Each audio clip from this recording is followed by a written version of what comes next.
Right guys, so first things first, Friday morning, welcome to Friday. I hope you're all looking forward to the weekend. We have this Jaguar 2011. This is the XF 250. It is. Which has the 3-litre V6. There you go, the very popular 3-litre V6 in with us. Customer complaint on this vehicle is that the DPF is showing full on his dashboard. Now the customer only does short journeys with this vehicle. Normally what will happen, the amber light will come on telling him he's got a DPF issue. He'll go for a drive, it will clear. This time it went straight to red, no opportunity to drive it. So he's brought it in to us and said, guys, can you help us? And of course, you know, we've done, well, more than I can imagine on how many on these. So first things first, we will get the live data set up so we know exactly where we are. We'll go underneath the vehicle and we'll measure the back pressure in the DPF so we know independently from the live data, because we could potentially have a split pipe, we could have a differential pressure sensor problem. So we like to get an independent check rather than what the computer's seeing, and then we can marry the two together and then we know where we are. So proper diagnosis, guys. And then I'll show you what DPF fluid we'll be using, because we've not used this before, have we? First time. So first time. We have got 3 bottles of the stuff, which we don't need, and I'm sure this is the first cleaner that we've used that I think has a dilution. So I've never had it where you have to dilute it, so it'd be really interesting to see. Bearing in mind, I think I've read. So I'll read the bottle and we'll show you what we'll be using for the first time. So let's get it plugged in and we'll see where we are. Right, so we're just going to quickly check. The customer's complaint on this Jag is that the DPF full symbol has come up.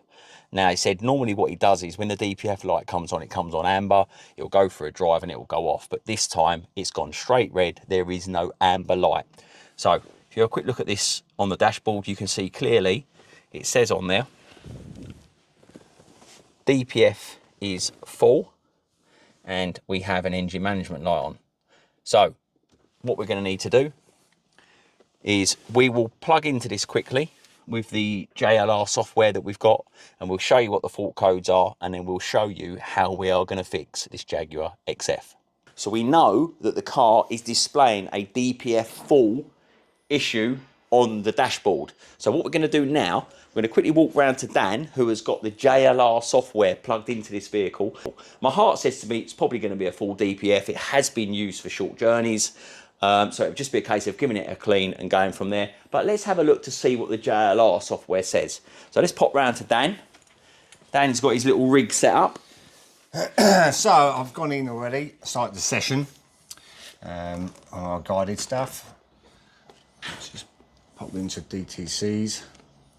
Right. Okay, so straight away at the top. You have a look on here.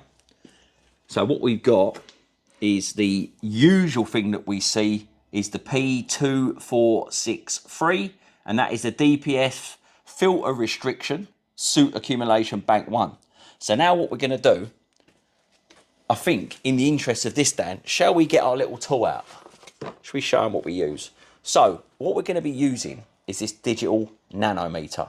And then what we're going to do, we're going to quickly stick it into the front part of the DPF, and we are going to record what this DPF is telling us on idle, and then we'll probably rev it to 2,000-3,000 RPM to see what it tells us, because this is really important to have a separate line of communication to this one, because this could potentially be a sensor, could be a split pipe, could be anything, which then thinks, oh, we've got a problem with the DPF. So it might not be a problem with the DPF. So this is why we always do a separate check to what the computer system is seeing to see whether it actually is blocked or we've got something else, because we've had loads of problems like this, haven't we? Exactly. All we're going to do, just quickly, just take this under shield off, and this will expose the DPF filter. There's probably 6 remaining in here. These front ones are actually missing, so that's probably been flapping around, so probably didn't sound good as it was going down the road like this. No. So yeah, let's get this off.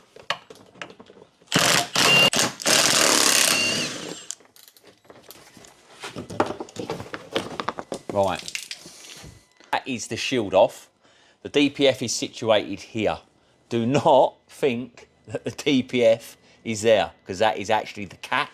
So I have seen videos and a few people where they take the gas sensor out here, start putting the fluid into here. That's your cat, guys. All the way back here, as you can see, the DPF sits here.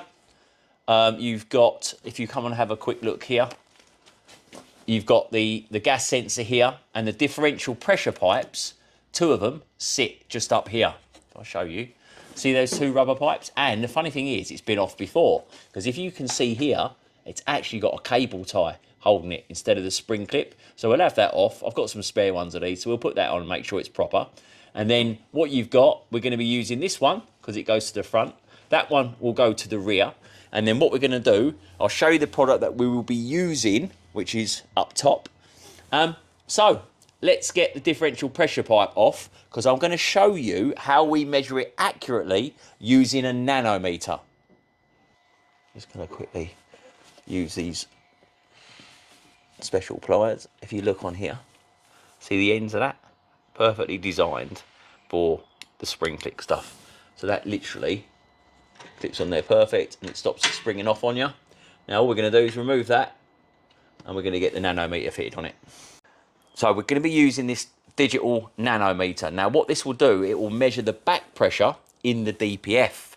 So what we're going to do, we're measuring it in millibars. I would expect to see a decent flow through the DPF on idle, anywhere up to about 5, 6, 7 millibars. If they're really good, I've seen like 2s and 3s, but I would expect it to see certainly under 10. So start it up, Dan. Let's see what we got. Right, can you see that? 17 millibars. So we know that the DPF is going to be some soot that needs to be cleaned out. Dan, give it a rev to about 3,000. Look at that, guys. That's it, mate. 130 millibars. So, what we're going to do, we're going to get some DPF fluid in here, which will show you what we're going to be using. And let's get this one cleaned out. Right, so the cat is out the bag, Dan. We will be using the Launch UK DPF Particulate Filter Cleaning Fluid. Now, the first time we've actually used this, it does say on here that it has a dilution. So you can dilute this down, which something I've not been used to doing. We normally use like the Wins product and we just put it in as it is. But it does say on here that it's a 1 in 3 dilution. So basically 1 litre of this will do 4 litres of fluid. So we will get this into the vehicle. We are going to be using the Launch UK DPF gun, and the recommended airline pressures are 4 bar, was it? Up to 4 bar, yeah. So 2.5 to 4 bar. Obviously our airline is 10 bar because we run the tyre machines and everything, so we will have to use a regulator to get this in. But let's see for the first time, is this going to be any good, guys? Is this going to be a great review, or is it going to be we're going back to the Wins product? So let's see what we got, guys.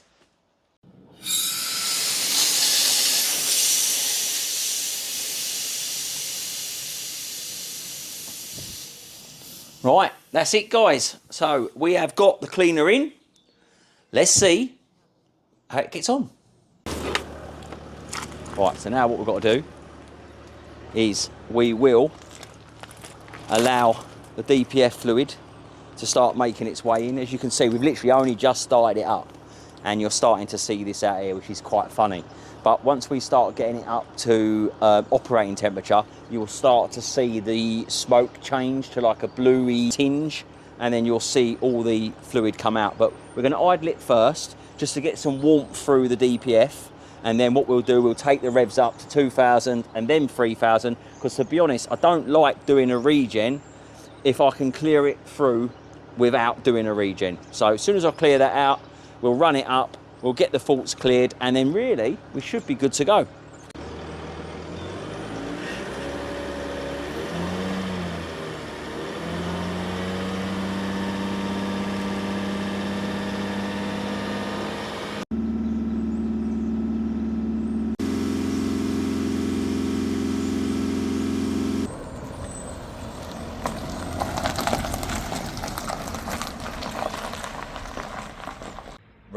So let's have a look. We have done the DPF clean using the Launch.